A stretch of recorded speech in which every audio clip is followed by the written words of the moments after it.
Leaders from around the world have gathered in Baku, Azerbaijan's capital, as COP29 kicked off this week.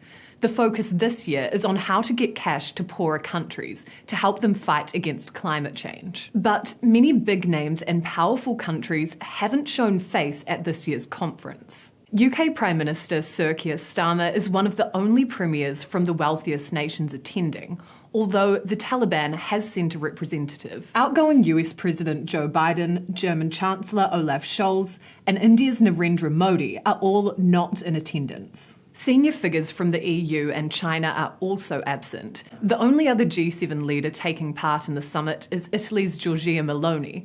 However, United Nations officials downplayed the lack of star power, saying every country is represented and active in climate talks. UK Prime Minister Sir Keir Starmer took to the stage today, saying he will not be telling people how to live their lives as part of plans to reach the UK's new emissions reduction target. He set the UK's emissions goal, pledging to reduce them by 81% compared with 1990 levels by 2035, a goal in line with the recommendation of the Climate Change Committee. The Prime Minister was asked ahead of his speech whether he was prepared to get more people to change their heating systems and tell them to take fewer flights and eat less meat to reach that target. The Prime Minister told broadcasters in Baku that the goal he's set out is ambitious, but that it's measured not by telling people what to do, but by making sure that we get to clean power by the end of 2030, adding that clean power is the single most important target on the way to the emissions.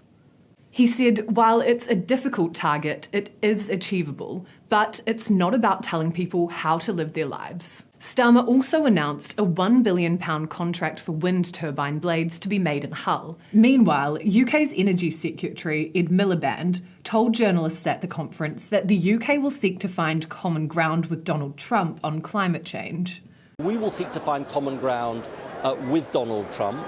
He will make his own decisions about what he wants to do. I obviously want him to stay in the Paris Climate Agreement, but that's his decision. It comes as former Chief Executive of BP, Bob Dudley, told City AM that the Energy Secretary was ignoring the reality of modern energy demands by aggressively taxing the UK's oil and gas sector to fund the taxpayer-funded Great British Energy. Here at City AM, we would like to know, what do you think of the emissions targets set out by Sir Keir Starmer?